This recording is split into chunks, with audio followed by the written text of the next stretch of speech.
Hello everyone, I hope that you all are doing fine. So in the previous video we have seen about the implicit bins, and in today's video we are going to see about explicit bins.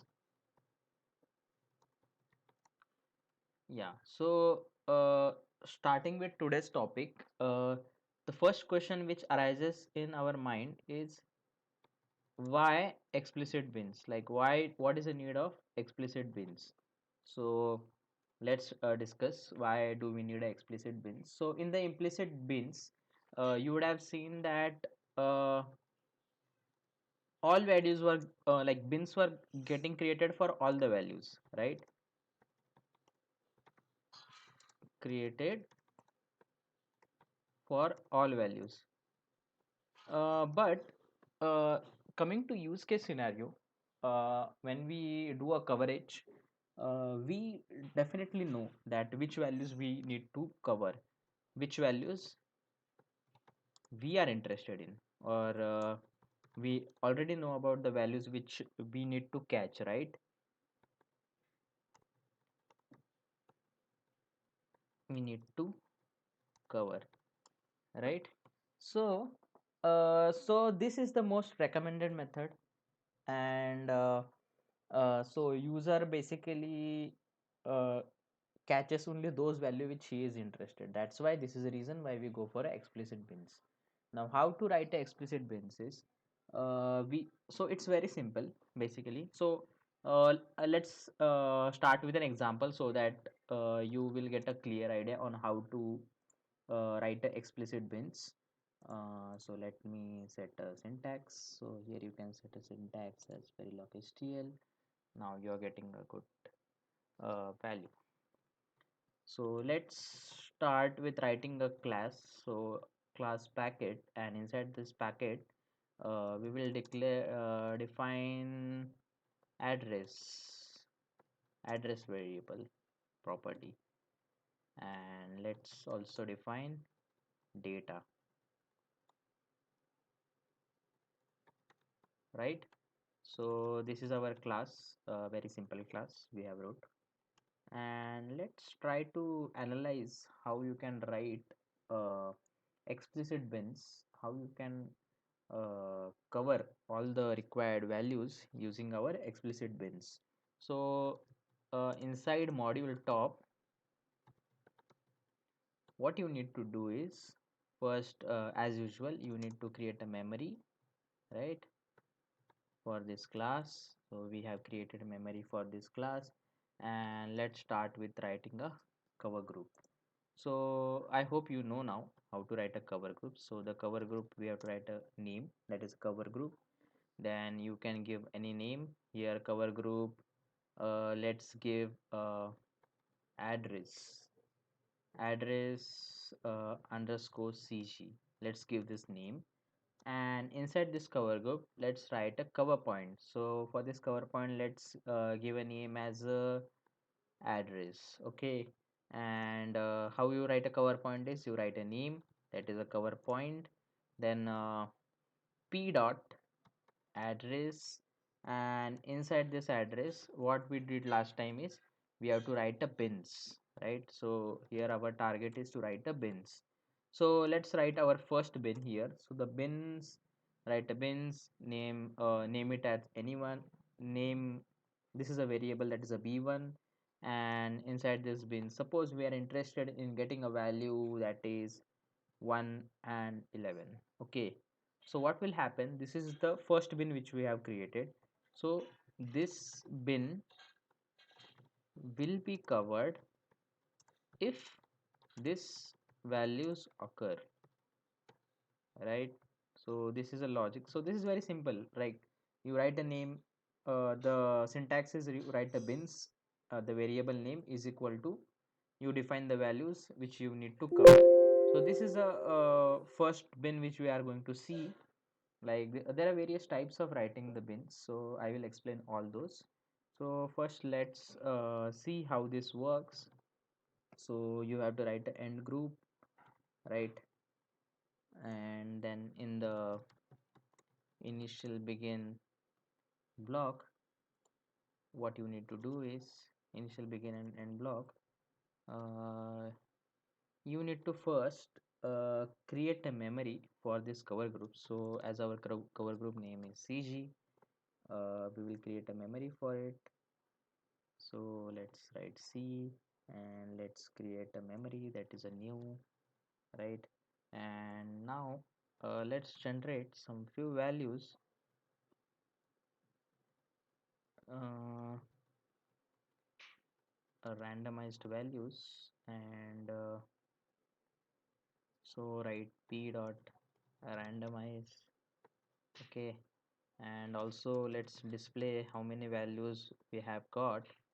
So in this so address and data. Okay, and p dot address, p dot data, right? So and also the most important step is you need to sample those values, right? So for this you need to write this c dot sample. So as I explained in the previous video that this is an inbuilt function which is present in the system verilog. So you need to make use of this in order to sample the cover points or sample the values, right? So yeah, so the one thing which we forget is we need to write a rand keyword here. Yeah, so far our code is ready, and let's copy this code and write into our playground.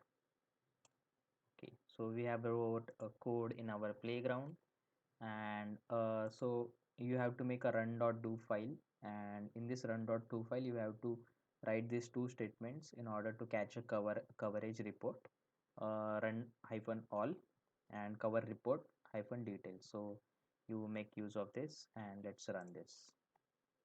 Now let's see what we are getting, whether we are getting some error or something. Yeah, so we are getting a error at line number 2, I guess. So what is the error? So we have a class packet. Yeah, we didn't write a semicolon here, semicolon. So that was the error here. Yeah, so now we are getting more errors. So line number 11, uh, we are getting the error. So yeah, it's a semicolon here. Let's run again.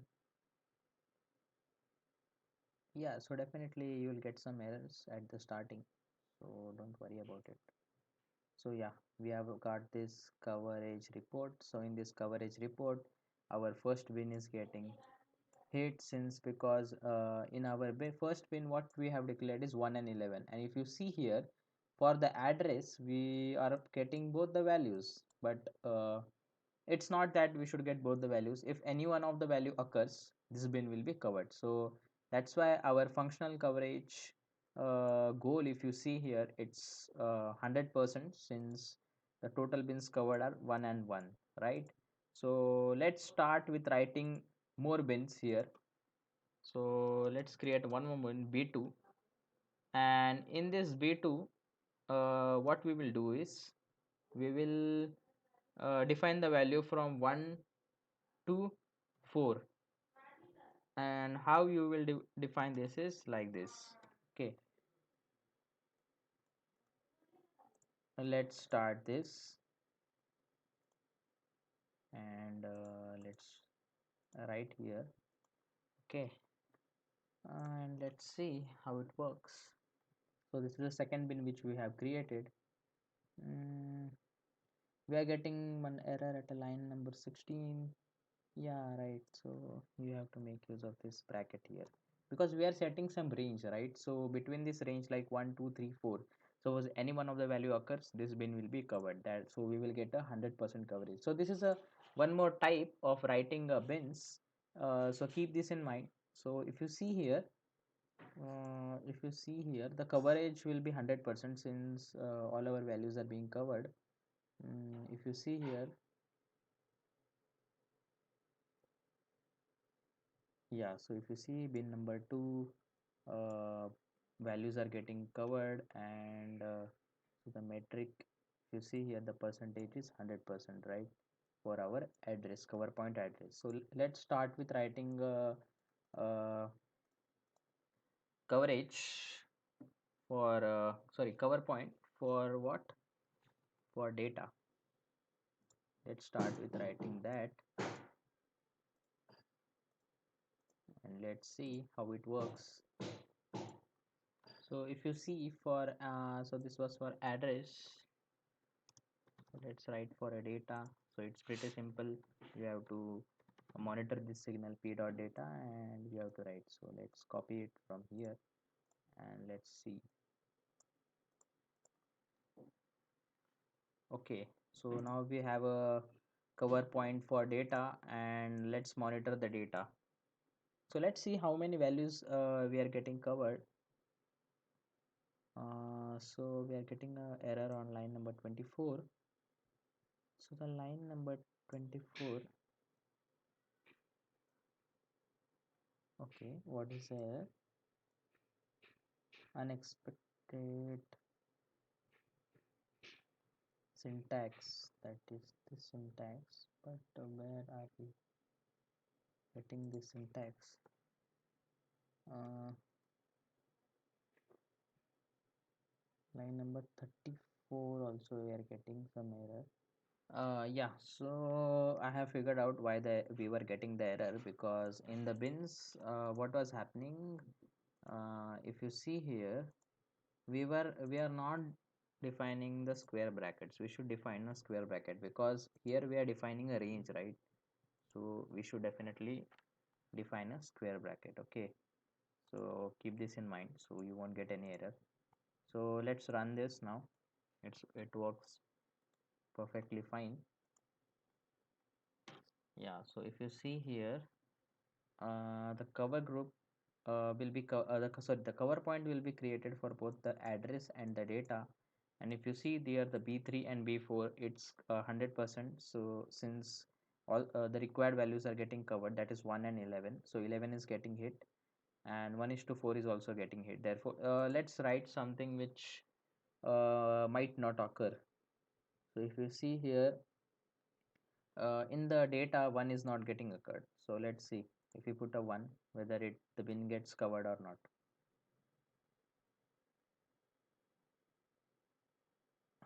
Yeah, but it's getting covered. Maybe 1 might have occurred in this case. Yeah, the 1 is not getting occurred, but still in the data 1 our it is showing as covered. So let's understand it why this is happening. Both are getting covered. So if you see in this, the data one is not getting covered. Oh, sorry.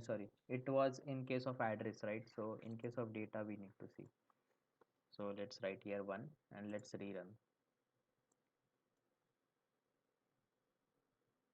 Yeah, definitely. Now, if you see the percentage of the coverage is only 50% since one is not getting covered. So that's why our percentage for the data is cover point data is only 50%. So this is how, and the total coverage is 75%. It's a combination of both the cover points, and yeah, so it's a 75%. So I will show you one more way in which you can write your bins. So there is one more way, bins, and you can write like this is equal to and define some range, like here suppose I am defining 5 to 8. So it's like a dynamic type, dynamic bins. And if you see here, the bins will be covered for all this like 5, 6, 7, 8. So like this 4 bins will be covered. Yeah, so we are again getting an error. So why is it so?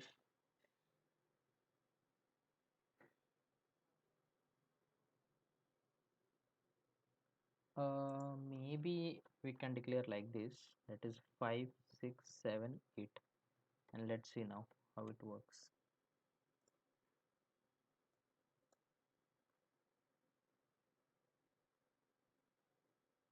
So line number 18, we are getting an error since I have wrote like this. Yeah, sorry, I forget to uh,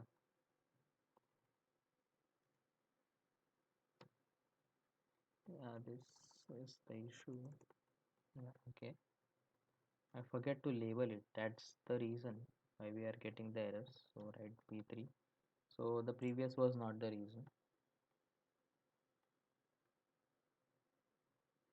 Yeah, now if you see, so we have declared 5, 6, 7, 8, right?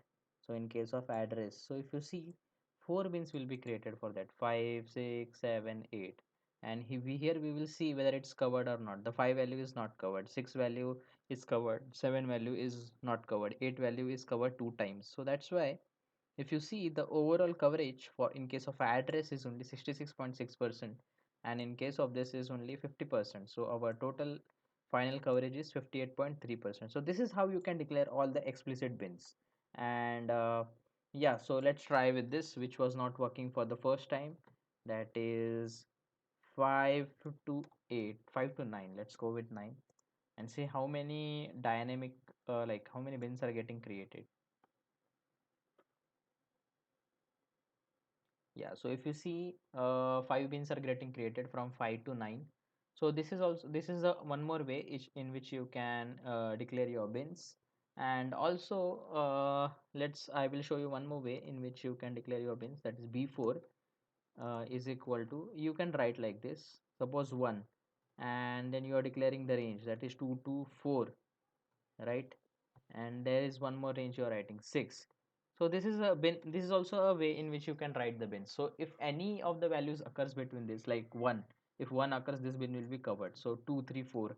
So between 2 to 4 range, if any value occurs, this bin will be covered. So let's write here dynamic type, so that you can see more a clear picture of it. Okay, so we are getting another error, that is on line number 20. So what is the error? Yeah, so this square bracket after 6 was an error. Yeah, so now if you see here, you will get a clear picture that what is happening here. So first, the cover first what will happen for B4, right? So B4, if you see 1, 2, 3, 4, 6. So these are the values for which the bins are set, and you can see whether it's covered or not. So the overall percentage here is 53.33%, and for the address cover point, and for the data it's 50%, since we have put value 1 which is not occurring. If you want to increase the coverage, maybe you can randomize more values. You can create more test scenarios. You can, so that all these values will be covered. So now I have written 100, so definitely we will get 100% coverage, so that all the values will be covered, right? So this is the brief overview about explicit bins, how you can declare the explicit bins. So this is a way in which you can declare the explicit bins. I hope you have got a clear picture about this. So see you guys soon.